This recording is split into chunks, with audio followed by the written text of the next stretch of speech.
What is one of the most underappreciated wine regions that should be on your radar? How did mathematics help our next guest appreciate wine? And what are a few wine hacks that will change your wine game? Well, tonight you're going to get those answers, tips and stories, and more. If you're watching this video on the replay, please, in the comments, type the word replay. I want to hear from you. Let me know where you're logging in from, what's in your glass, what the weather's like, and of course, if you're here live on the live stream, get into the comments as well. I'm Natalie McLean, and I teach online wine and food pairing classes, and you've just joined one of the most passionate groups of wine lovers who gather every Wednesday at 7 p.m. to talk to the most interesting people in the world of wine, like our next guest.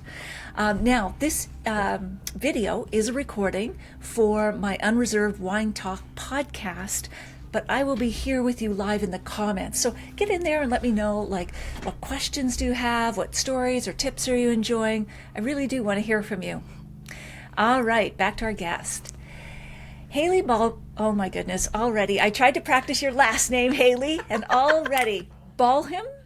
Bohlman. Like imagine it's B-O-W-L, Bohlman. There we go. You know what? I had practiced that 6 times. Anyway, here she is, easygoing Hailey Bohlman, who is a wine enthusiast turned wine educator and founder of Cork and Fizz with the goal of making wine more approachable for everyone.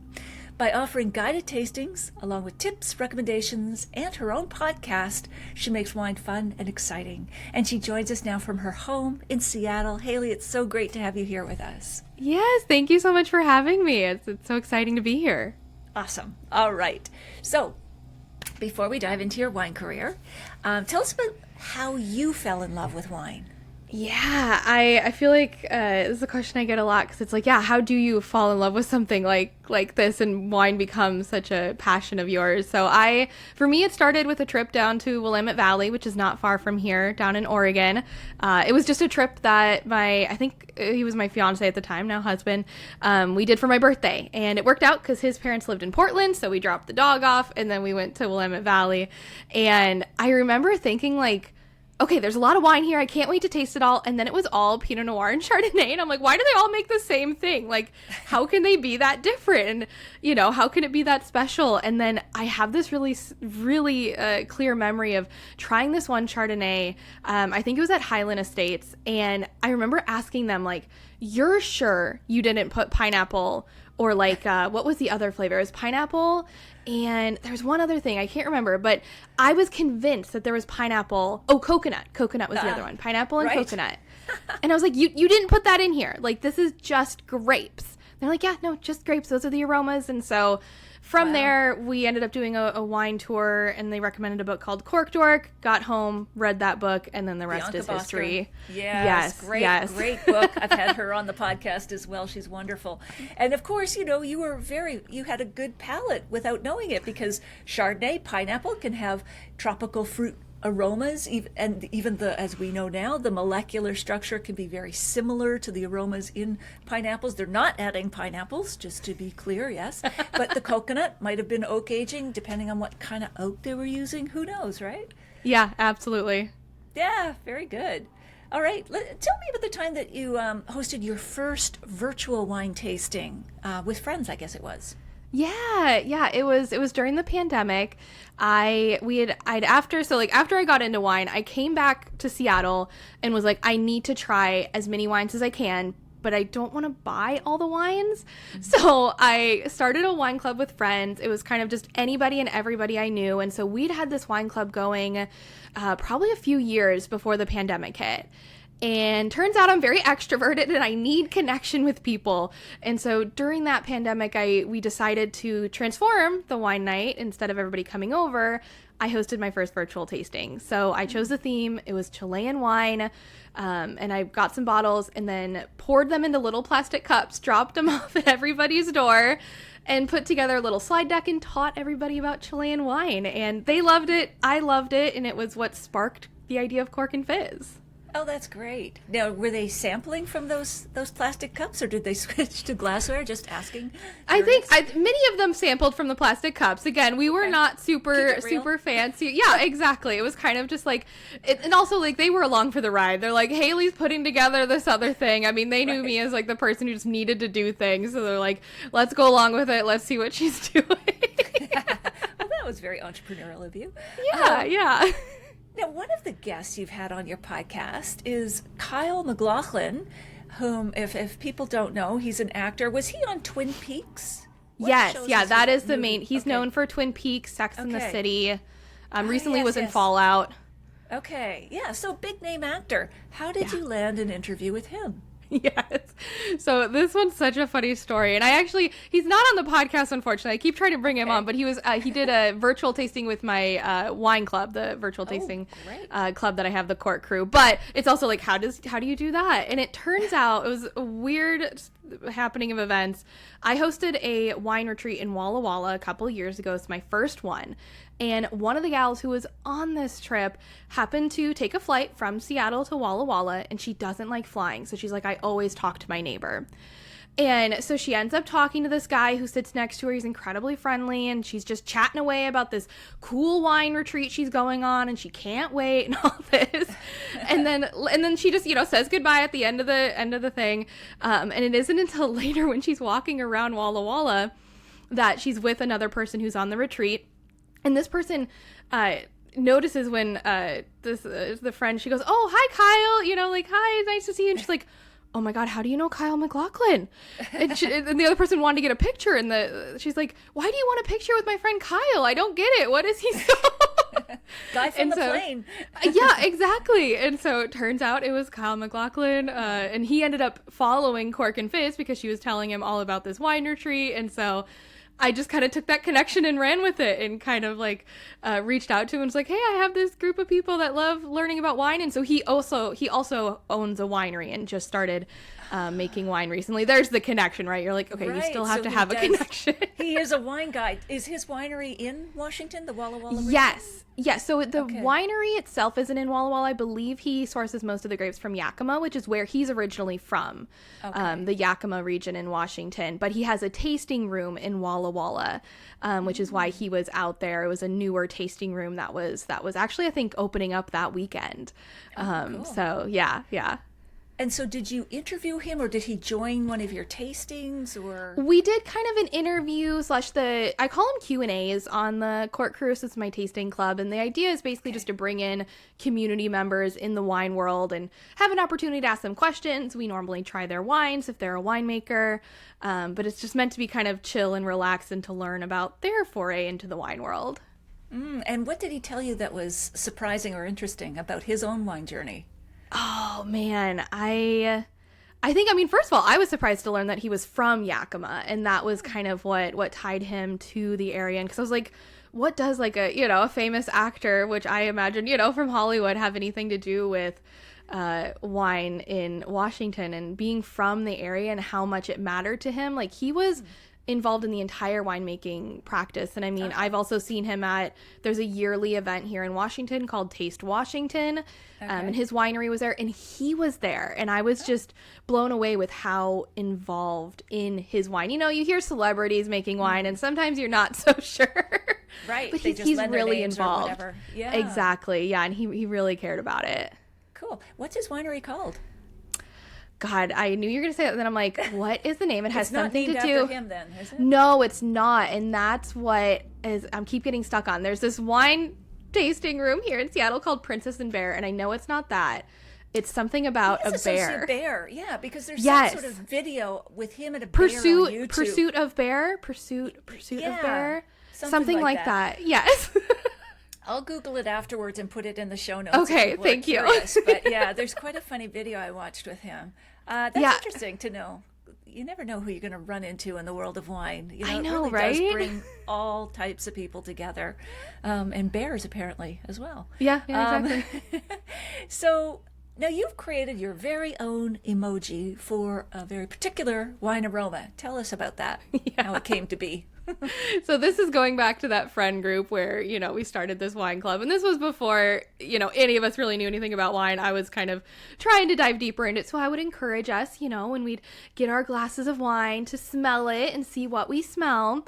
And there was this one particular night that we had 2 bottles that happened to be contaminated with what I now know is called Brett or Brettanomyces. Yep. Yes, and it ends up making the wine smell like barnyard, like hay, right? Or, as we described it that night, like sweaty leather saddle. Yeah. And you're being kind. People I know. also, I mean, yes, it's pure SHIT. Right. Yes. Yeah. So ours, we called a sweaty leather saddle, and oddly enough, the fact that we had 2 in a, I don't know if they were in a row, but 2 that one night, and it's only out of 10 bottles. But it was just really funny. And so later I ended up making like a tasting sheet for friends. And I wanted to make it more fun. So instead of having just like an empty space for you to write in your aromas, I put a bunch of emojis. So it was like, just like the faces for how you felt about it, different types of food, the minerals. And then, of course, there's a horse on it as well. And we all know that means sweaty leather saddle. There you go. Yeah, absolutely. There should be a whole range of emojis for wine tasting aromas. I think it'd make it fun and more accessible, and I don't know. Yeah, I think everybody really liked it because not only was it easier because they could just look at it and see which ones. Like, I always recommend looking at a list of aromas, but then, like you said, it was like your own interpretation of how you wanted to read the emojis. Yeah, absolutely. It'd be fun if tasting notes devolved to emojis. Oh, my goodness. Future of wine communication. All right. Yes. What do you think you'd be doing professionally, Hailey, if you weren't writing about teaching wine? Well, fun fact, this is also kind of I call it like a side job, or I have a corporate job is also what I tell people. You have a job, a J-O-B job. Yes, okay. That job that I call it corporate because I'm like, they're both real jobs, but one of them pays the bills a little better than the other one does. Let me guess which one. Yes. Yes, exactly. And so I was in the tech field. I was a software engineer, and then I switched over to technical program management. And it doesn't sound like it has a lot of connections, but technical program management is a lot of organizing and keeping things together. And so while there's not a connection to wine necessarily, a lot of like running a business, the skills I use there are used a lot in program management. Sure. So do you work for a high-tech company or another corporation? I mean, tech/corp. I think they're. I would call it both. I came out to. It's actually what brought me out to Seattle. I started working at Google after I graduated, and then I've just kind of stuck around. You're a brainiac too. Oh my goodness. Oh, I just started working at Google. Yeah. Okay. Wow. Okay. And you have a background and a passion for mathematics. How does that, or does it, influence your approach to understanding and teaching about wine? Yeah, the connection I always say to people, and I make this joke because I loved learning as a kid. And I think that's something that influenced my passion for wine, and especially with the reason math comes up is because the way I liked to learn was I would make math problems for myself for fun. Like, that was how. You were a strange little kid. I sure no, was. No, just ask my mom. That is not wrong. And so I would just like make math problems because I liked learning. It was fun. I liked doing new things.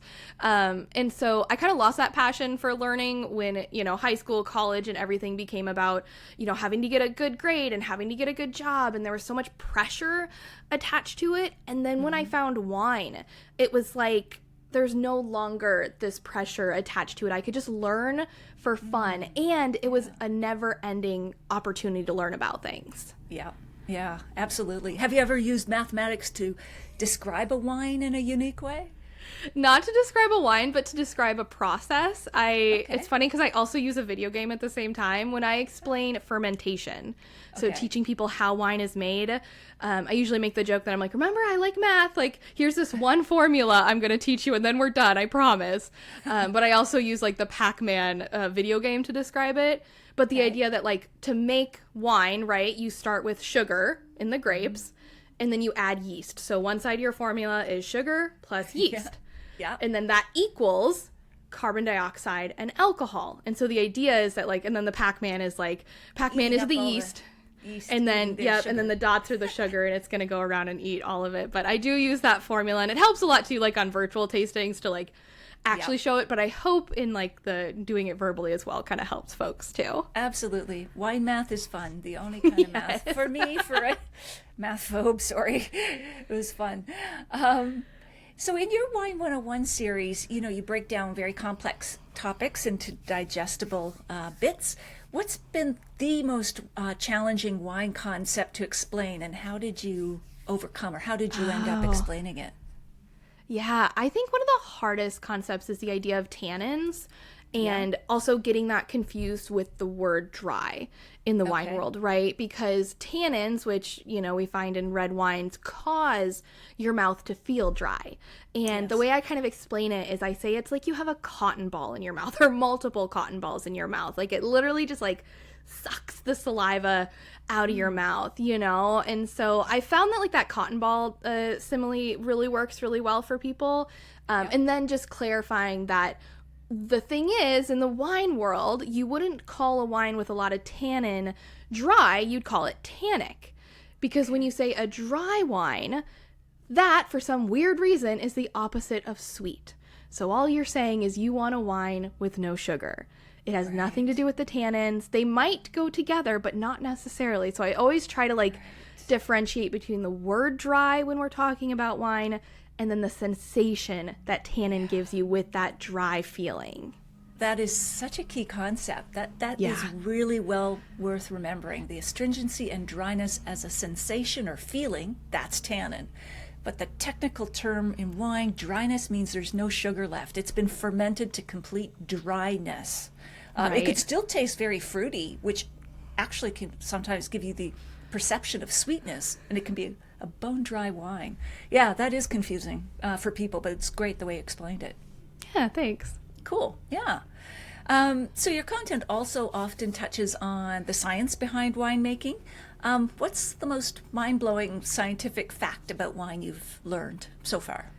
Oh, I think one that I learned recently, and I still sometimes can't wrap my head around, like, the idea of, like, we talk about how wine ends up tasting like butter, right? Like, a lot of people associate Chardonnay that has been in an oak barrel as having a buttery taste, and how it's not actually the oak barrel causing that. It's from this process, the malolactic fermentation. And it's a whole other form of fermentation. I always explain it as like malic acid, which is what you'd find in grapes, but also what you'd find in an apple, gets converted into, exactly. And it gets converted into that lactic acid, which is like what you'd find in milk or butter, right? But I remember talking to a winemaker, and he's like, no, your wine can go through malolactic fermentation. And if it fully goes through malolactic fermentation, you don't get that butter smell and no butter taste, because it doesn't leave behind this compound called diacetyl. Diacetyl only gets left behind when you don't fully go through malolactic, and that diacetyl is what causes the butter smell and the butter like taste and feel. I did not know that. Thank you. Mind blown. Absolutely. Diacetyl. Oh, I love how nerdy that is, but it makes total sense. Oh my goodness, and that so way, too, partial. it's like you don't have to be afraid of oaked Chardonnay if you don't like butter. You can very well, and even like, he's like, the butter, like the butter Chardonnay brand, like it doesn't even actually have diacetyl in it. It's just like flavor in your brain saying that it's called butter. So then you're going to think it's a buttery Chardonnay. Interesting. Oh, wow. That is so cool. You also have a section called Wine Myths Busted, a series. What's the most persistent myth about wine that you find yourself debunking repeatedly? Oh my God. I think the one that I hear a lot is the idea that all wines like taste better when they're older. Right. And I'm sure you've heard that too, is like the idea that like, the older wines are better. Why are the older wines always better? And it's like, oh, that's actually not true. They're not. Every wine, I try to explain is like every wine has a lifespan, and it looks like this bell curve. And whenever, like when you first bottle it, it's at the bottom and needs a little time to chill out and like develop some flavors. And then as it, ages, it gets to the top. But the thing is, that top is different for every single wine. Most of the wines you buy at the grocery store, they know that you're drinking that probably that day, that weekend, right? You're not saving that. So they're not going to have a wine that takes 5 years to get to its top, right? It's probably a month, if that, you know? And then as soon as it hits the top, it starts to drop off and get worse. And so every wine is different with that, which makes it challenging. Obviously, you need to know which wines can age. But that's when you ask the experts, shop at the small wine shops, ask the winemakers to learn, you know, which ones take a while to get to that top. Huh. And is there another myth that you have to debunk, or one that's maybe lesser known, people make the wrong assumption about it? Oh, man, lesser known. I mean, a lot of mine are like, because they're just so common. I mean, I've definitely heard the one, I don't know if you'd consider this one lesser known, but the idea that like you shouldn't be drinking white wine straight out of the fridge, and that red wine shouldn't, just be at room temperature. Like you should actually put your red wine in the fridge for 15 to 30 minutes and then take that white wine out of the fridge 15 to 30 minutes before you drink it. That will make a huge impact on the flavor of the wine. That's another good one. Really good. And then you have Wine Hacks, another series of practical tips. What's one hack you initially thought would not work but ended up being a game changer, making a big difference? I don't know if it was a big difference, but the one that comes to mind, my husband and I we were traveling back I'm from Wisconsin originally, so my family lives there now, and we were coming back from Christmas there, and our flight got delayed, so we ended up stuck in Chicago for a night, and we were at the hotel, and we had a bottle of wine in our suitcase, and we're like, yeah, this is definitely coming out tonight. It's been a rough day. And so we went to open it, and my mom had put like a corkscrew in my stocking, so I was like, great, I have one of those. So I went to open it, and it got stuck, and it broke off like in the cork. Oh no. And so here we are with like a bottle of wine that we really want to drink. The corkscrew's broken. Nothing's open right. It's late. And so we found a way, like, you know, you look up online, you're like all the ways to open up a bottle of wine when you don't have a wine opener. Yeah. And the trick that we ended up using, we just ended up, I got the corkscrew out. Like, we're not going to leave that in. That's dangerous. But then we used a pen to push the cork into the wine bottle. Oh. And it worked just fine. It was probably the easiest. I mean, if you're okay with a little cork in your wine, worked out great. And we were able to drink the wine just fine. Oh, I've never heard of that one. And of course, that doesn't make the wine cork. That's a whole different thing of the wine getting tainted from the chemicals used to clean or bleach corks. But yeah, no, that works just fine, especially if you're in a hotel after a tough day. That sounds because we tried the one where you're like, you put it in the shoe and like hit it up against the wall, and like we were trying all these things. I've also seen like putting a hair dryer up by the cork, but the problem is you're also warming the wine up, so like we didn't want to do that, and so we're just like, can we just like push the cork in? And ended up working fine. Just had to work around the cork a bit. Wow. Okay. Noted. I'm sure I'll if you're ever in desperate need. You wouldn't believe how often that actually happens. All right, so you've got this popular podcast, Cork and Fizz. You're up to over 70 episodes, I believe. Tell us about your 3 most favorite guests so far, or the most interesting, colorful, whatever. Maybe start with the first guest and what was the most memorable story he or she told you. Sure. I mean, the first guest that comes to mind, we already mentioned it earlier today, was Bianca Bosker. Right. And I think this one was just so exciting because it was like, holy crap, this person that got me into wine, like her book is what made me realize that wine was this cool thing and was this first step. And oh my God, I'm talking to her on the podcast. Like, I just remember being like blown away by getting to hear her experiences. And I mean, nothing like particular comes to mind, but it was just this opportunity to chat with somebody who like basically was like, you know, like she didn't know it, but she was kind of my mentor when I was getting into wine to like, you know, get me interested and learn about all these aspects. Yeah, absolutely. Did she share any wine tips or anything that you recall? Oh, I mean, this was one of the early podcasts. I just remember her talking about, like, I think she had, like, a really unique way of thinking about wine, because at the time she was actually in the middle of writing her next book, which came out recently, all about art and the world of art. Yeah, I interviewed her about that one, too. Oh, okay, yeah. And I just thought it was so interesting because, like, to her, it wasn't necessarily the wine. It was this opportunity to like dive into a unique world that you might not totally understand. And so I thought that was such a cool way to look at it. Whereas like for me, it was all about the wine. And for her, it was about that adventure and learning from new people and like trying to get that same passion, or at least understand where people are coming from when they care about something so much, when you're like, I don't get it, you know? I think she did that successfully with both books, and I saw a lot of parallels between Cork Dork and Get the Picture. And you know, there's these worlds unto themselves. They both have their own technical jargon. They're insiders and outsiders. They're both very high-end, high-priced kind of pursuits.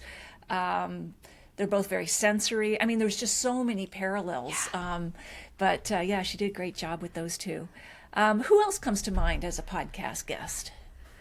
Let's see here. I also had, I had these great winemakers from Colorado. They stand out because I loved their approach. Jamie and Steve were their names. The winery is called the Storm Cellar. And it was cool because I'm like, wine in Colorado? Like I've never, and they sent me some wine that I got to try and it was wonderful. But I remember one thing that stands out to me about them that makes it super unique is that they were sommeliers in their past. And they were also, you know, as a sommelier, you don't just know about wine, you know about, you know, liquors and things like that. And Jamie, she was really into cocktails. And she put out this idea that, you know, we're all so afraid to like put wine in a cocktail, like good wine. You know, when you think about a wine cocktail, you think about throwing some like cheap Prosecco in a mimosa, right? Like you would never put like high-end champagne in there. But she's like, when you're making a good cocktail, you use high-end vodka, you use high-end bourbon, you know, like it's true. Flavor in, flavor out, just like when you're cooking. And she's like, why can't we do the same thing with wine? You know, why can't we create wines and appreciate them in a glass on their own, but also create a really fun cocktail and, you know, put it together with local ingredients and create something that's really fun in that way too. And it kind of opened up the way that I looked at wine. Yeah. Did she have a unique cocktail, or some unique ingredients she was putting into the wine? Yeah, she didn't have a specific cocktail, but she did highlight, and I'm not sure if she's still doing it, but she talked about creating a wine club where you would get 2 bottles of their wine, one of them to drink, and then the second one to use in a cocktail. And they'd also send you local ingredients to like create that cocktail along with it and making it a super unique wine club. So I know they were either getting that started or had just started launching that. But so it might still be a thing, might not, but it'd be a good thing to look into. No, it's great. Very creative. And one more guest? Yeah, one more guest. I think another like pretty cool one. I ended up having Sidney Rice, who was a NFL star for the Seahawks. He was also on the Vikings. And then his business partner, Tim Lenahan, here in Washington, they started a Washington winery out here. And I think it was the first time my dad was like, whoa, you've like made it somewhere. You're talking to an NFL player. And so, you know, that was really cool. And I think I liked that because talking to Sydney about how he started in wine, you know, and he's like, you know, being in the NFL, you have an opportunity to try a lot of things you never would and to be in that place. And, you know, during the pandemic, I had a lot of people sending me things. And I never really had a lot of Washington wine until he kind of connected. Tim was a friend of his. And so Tim introduced him to the world of wine because he was from Walla Walla, or to the world of Washington wine and realizing like how amazing Washington wine was. And so they created this winery to really highlight that Washington wine can be just as top notch and high end as many of these like California wines that I think a lot of people think of. Mm-hmm. Yeah, absolutely. I'm a big fan of Washington wines. Yeah. Now, actually, while we're on the topic of Washington, if someone's planning a trip to Washington, the wine regions, Walla Walla or others, what are your top tips for making the most of a trip like that? I think one of my top tips is to go for a variety of experiences and wineries, because you're going to find all kinds of things. I mean, I know more about Walla Walla. That's where I've done a couple of retreats and gone myself a couple times. And I would say, like, look for those vineyard tours. Delmas SJR Vineyard is a great one. They take you out in the vineyard and teach you about how they're growing the wine. And then look for, like, a blending class. I've done one at North Star that was really great. Go somewhere to do a food and wine pairing. I think Pepperbridge did a really great one while we were out there, and there's more of them. But like really do a mix of those types of experience, and then go to like a small winery just for a taste of the wine.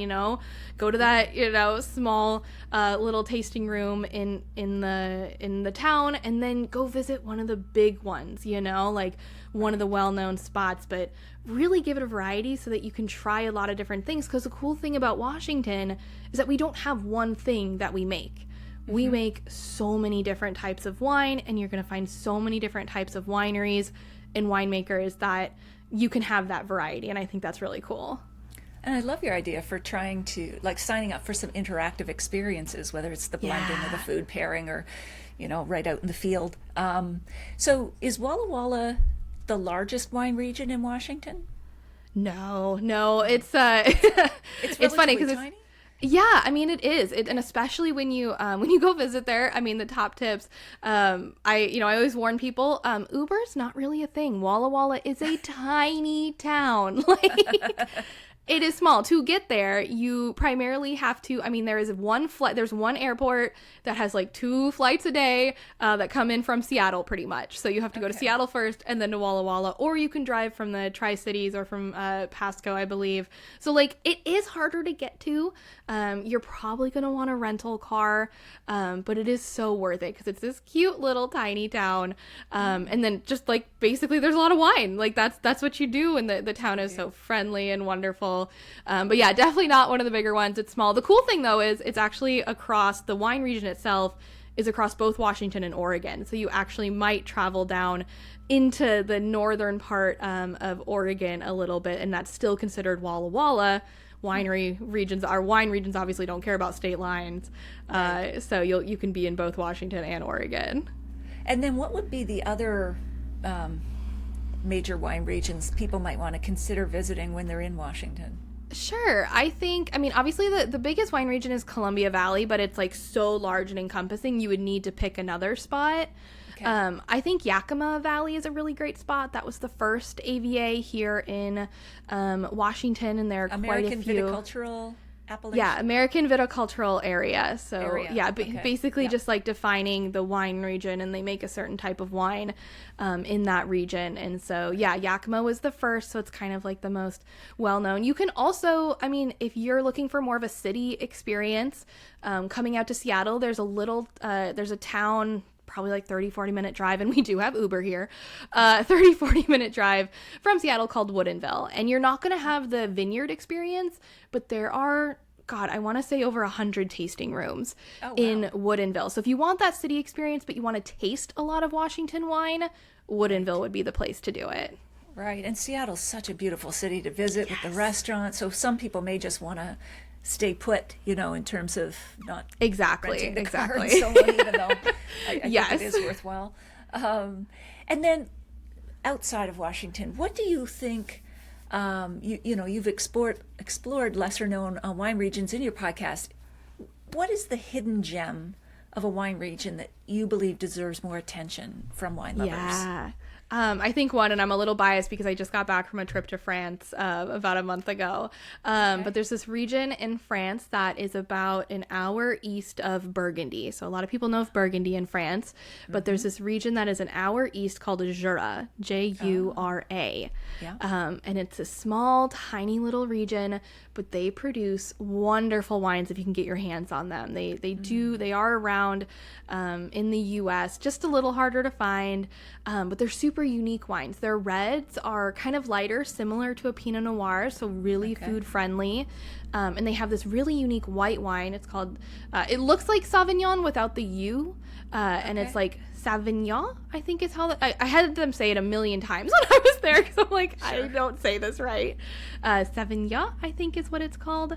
And they make it, so if you look for one that's made in the traditional way, what they do is when they have it in the oak barrel, when wine's in an oak barrel, some of it evaporates. And normally winemakers will top it off. They'll add more wine so that there's no oxygen in the barrel. In Jura, when they're making the Sauvignon in the traditional way, they don't top it off. They leave some oxygen there, and it ends up oxidizing the wine a little bit, not to the point of a fault, a little bit. And it produces a really unique kind of nutty, I'm trying to think of like other, like think Sounds flavors like of sherry. Yes, exactly. Yeah. And it just, I think it's such a cool, unique wine. Huh. That is intriguing. Okay. And what would be your ideal place to have a glass of wine? Oh, man. So many? I know, right? I'm like, as long as there's wine, I'm good. No, That is the ideal place. Yeah, right. I do think I'm drawn to Walla Walla is a favorite of mine because I'm drawn to the areas that are kind of quieter. Right. I like areas where I can like look out at the view, a view of vineyards, some mountains, a sunset, somewhere where it's just nice and quiet. Maybe there's like a bonfire next to me, or I'm next to a fireplace. Something about fire is always nice too. Sure. And just like overlooking that, it's quiet and I've just got a good glass of wine. And then I'm like, the funny thing is I'm going to juxtapose that with a bunch of friends surrounding me, friends or family. And I think drinking a glass of wine with the people I care about always makes it so much better. Absolutely. Absolutely. Wine is the drink of conversation, culture, and community. Yes, it's more than alcohol. And you have a couple wines there. Yeah. What two wines do you have with you? So the first one, connected to Jura here, I had to highlight, I thought it'd be fun to highlight like a lesser known wine, and then of course a wine from Washington. I want to highlight one of my local producers here. So this first one is a Côtes de Jura, coming from that Jura region from Domaine Philippe Vandel, and it is a grape called Poulsard. Okay. So do you want to hold I don't the know. bottle up to the Yeah, absolutely. camera? I was like, I don't know how much on the there you the go. video I see it. here you show. Yeah. So yeah, that's Yep. our. And we'll put a link in the show notes to it as well. But Yes, yeah. I don't think the vintage I have is 2022. I think the one that I found that's available might be a year younger. But you can hopefully you can kind of see here. It's a pretty pale red, but really beautiful. I love that it just makes me, it's very similar to a Pinot Noir, and I love Pinot Noir me too. wines, and it's just, it's acidic, it's smooth, it has these earthy notes to it. I get a lot of mushroom and cherry, and honestly, it's one of those that, like, similar to Cabernet Franc, I want it on the table at Thanksgiving. Like, it just works really wonderfully. It's juicy enough for turkey, which can be dry. Yeah, exactly. And so the second wine, like I said, I want to do something local here from Washington. So this is Damsel Cellars. I've interviewed the winemaker Mary Womack on my podcast, but she is wonderful. This is a Stillwater Creek Syrah. And so when people always ask me, what is the top wine of Washington? And I think a lot of people think of either Cabernet or Merlot, but to me, I think the best wine in Washington is a Syrah. I think we're able to make these very fruity still, but not overly done. And they have this, like, you'll notice I love wines that have an earthy note. I needed to have something beyond just the fruit. And it's this beautiful, dark purple color. And very all of these smooth, like that velvety texture. Exactly. And without being like overly oaky, right? It's not like it's covering up the fruit flavor. And it's got this black plum, but also, a little bit of that olivey kind of smell that I think a lot of people are like, oh, gross, what? Wine's olives? And no. It's like this cool kind of salty situation. Kind of and then contrast of a little bitter note, with the olives or whatever. Exactly. And it's just, it is a favorite. Damsel Cellars is wonderful. She makes a lot of really great wines, but the Syrah always sticks out to me. And what would you pair that Syrah with? Ooh, good question. I think for me, I think this would go great with like, I do tend to like draw Syrah towards meat. I do think they work well together. If I'm going for a snack, just some green olives I think would work just fine. But if I'm going for like a meal, probably like steak kebabs I think would really work well on the grill, you know, like steak, green pepper, mushroom, some onion all grilled over the fire would work really well with this. Okay, I'm hungry and thirsty. You've done your job, Hailey. Thank Wow. Okay. Wow. All right. Is there something that you believe about wine with which some people might strongly disagree? Ooh, probably like the most controversial thing I say, but I think a lot of people in the wine world do agree with me. I really hate the ideas of clean wine, of healthy wine, of the fit wines, the like low sugar wines, because I get it. I get that they're trying to reach a certain audience in a market, but it feels like they're doing it in a way that's not really fair. Because as we've mentioned, like wine has alcohol, so wine is not healthy. I truly believe they're really, like, there are some things you look out there, like at, the blue regions of the world. I think Sardinia is one of them, where, like, they have people living very long lives and they drink wine all the time. So, like, maybe there's a connection, and that's great. But it is alcohol. It is poison, right? There is some in there. And so I never call it, like, healthy for the body. I think it's healthy for the soul. And so I would never want people to see clean wine or fit wine or even low sugar wine, because so many wines don't even have sugar. It's just the alcohol that's giving it sugar. Right. And I wouldn't want them to think that that's healthy. Right. Yeah. It's not a health food, but in moderation, it can be part of a healthy lifestyle. Exactly. The key is moderation. Yeah, absolutely. Yeah. Well, very good. And how about one of your favorite childhood foods? What was it, and what would you pair with it as a wine today as an adult? Okay, I loved those microwave chicken pot pies from, I think Marie Callender was the brand on those. I loved the chicken pot pies.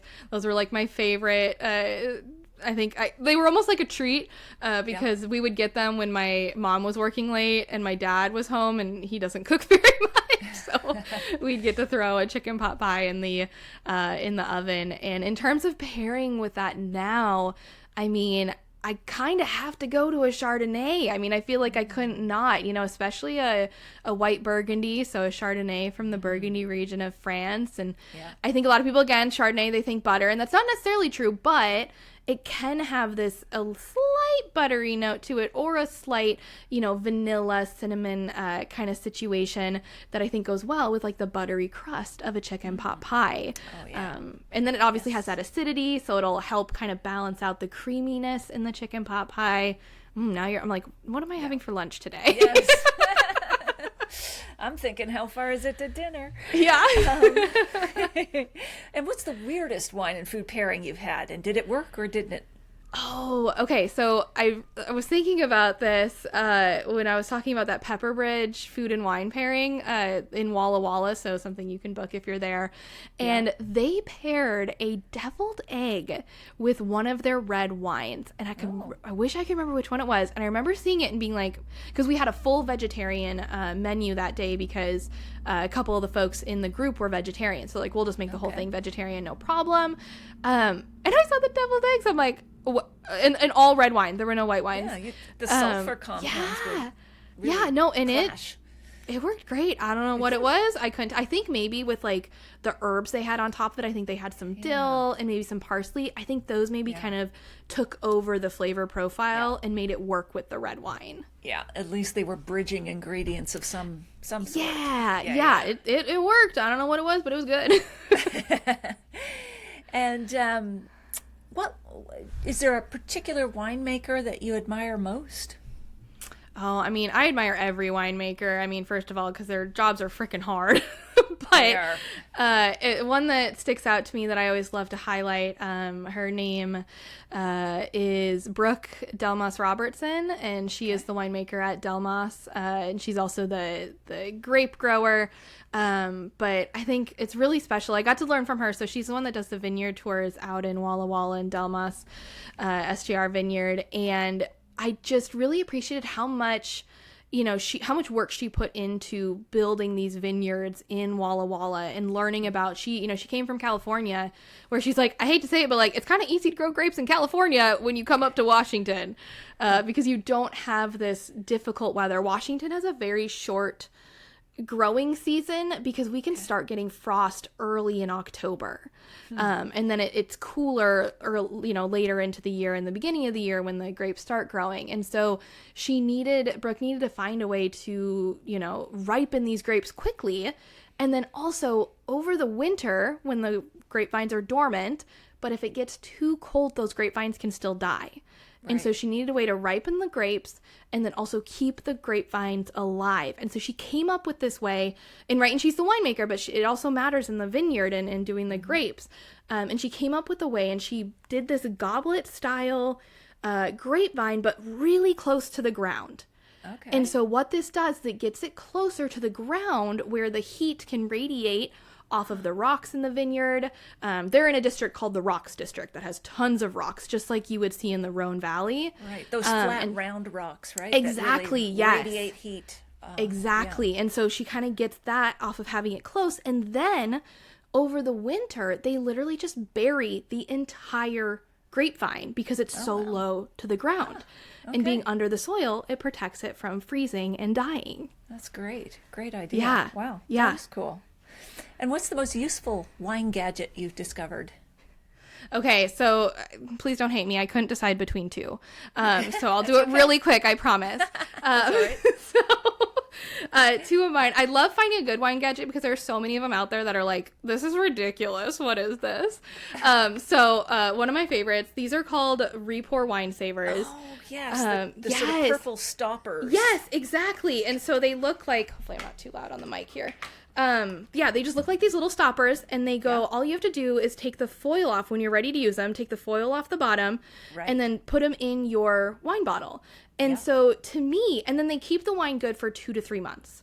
Yeah. I have had complete success with that. And then you just make sure, like, whenever you grab a glass of wine from that bottle with this, you grab the glass quick, and then you put it back in real fast. You just don't want, once the foil's off, it can't be in contact with oxygen very long. Right. But I love them for, like, one, they're a great alternative. I love my Coravin, but sometimes I open a bottle of wine, and then I realize I'm not going to drink as much of it. Sure. Right? And so then I need an option for when the bottle's open, and the Repours are a great, cheaper alternative. If you don't drink wine as often, the Coravin feels like, a larger expense, right? Sure. So love the Repour. They also work with a screw cap, so that helps. And then the other one I saw when I was like getting ready, I'm like, oh no, I gotta tell her about this.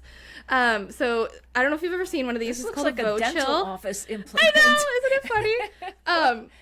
It's called a Vochill. It's great in the summertime, but you can use it in the winter too, of course. Okay. This top part goes in the freezer, and it keeps your wine cold. So you just set your wine glass inside of it.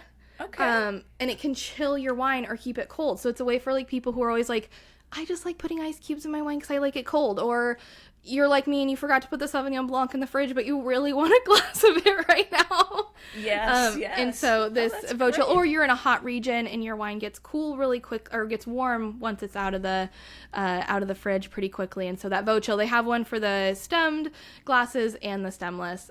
So I use them all the time in the summer. They're super handy. And is it 2 words? Vochill, V-O? Or? So it I think it's just all one word, but you're saying it like, right, so V-O and then chill to put it together. Okay, Vochill. Okay. Yeah. Interesting. Yeah. All right. If you could share a bottle of wine with anyone in the world, living or dead, outside the wine world, who would that be? Okay.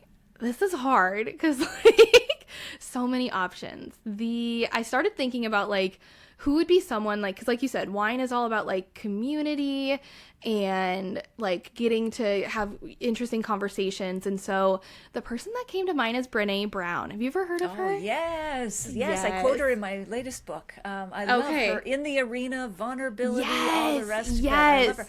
Yes, she's great.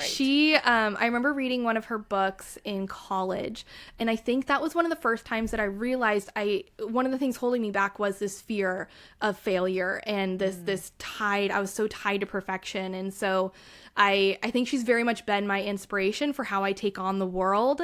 And then also that has inspired me to take risks with Cork and Fizz and, start this business and do these crazy things and put myself out on the internet, to do these things. And because like, it's more worth it to try, right? Like you said, like you got to put yourself down in the arena. And if anyone's judging you from the stands, like they're not the ones in the arena. You are. Like, do your thing. It's okay to mess up. It's okay to fail. Like, you're going to feel vulnerable, but like, it's not shameful to do something wrong. That's okay. Just learn from it, Absolutely, Hailey. And is there a question you'd ask her in particular? I think I'd probably just gush to her for a while about how wonderful she is. And then maybe just, I would probably dive deeper into, vulnerability and the world of like small business and entrepreneurship and how she would, how would she kind of get over that fear of failure and perfectionism to build a better business and be a more confident entrepreneur. Yeah, she is a wise woman. If you could put up a billboard in Seattle, what would it say? Oh, I honestly have no idea. I mean, pass me the wine. Yeah, right. It would have to do something with wine, right? And I mean, I couldn't not promote Cork and Fizz, so it'd probably be something about true. Cork and Take Fizz. out an ad, a free ad. You've got a billboard to play with. Yes. Exactly. Probably something about, we could all use a glass of wine, right? Let me teach you about it. Yes. Our time has flown. This has been wonderful. Is there anything that we haven't covered that you'd like to mention before we wrap up? I mean, I thank you for having me on here. This has been super fun. Pleasure. I mean, for folks that are listening, like you said, I also have a podcast. So if you're like, you listen to Natalie's and you're like, I want more, come on over and we'll just make sure you have wine podcasts going all the time in your life. All the time. Wine all the time. Yes. Cork and Fizz is your podcast. Yes. Corkandfizz.com. Would that be your website? Yes, corkandfizz.com. Okay. You can find everything on there. I'm kind of dabbling in a lot of different things. I do private tastings, both virtually and in person. So if you're in the Seattle area and you want to host a wine tasting, come reach out. I have that virtual wine tasting club, the Cork Crew. So if you're somebody who's, interested in learning more about wine, but, you want to get together with this community of folks and you can do it all virtually. I always say like from your PJs, from your couch, nobody's judging you. We learn about new wines every month and it's a super fun thing. It's called, I think I said it's called the Cork Crew. And of course the podcast, Cork and Fizz Guide to Wine. Yes. All right. So lots of fun things. Well, Hailey, this has been wonderful. Thank you so much for taking the time and sharing your stories. I love some of those insights. They were mind blowing. I'm going to remember those. So thank you so much. Don't log off just yet, but I'm going to say goodbye for now. And I'm looking forward to when we can share a glass of wine in person. Yes, me too. All right. Cheers. All right. Cheers. Bye.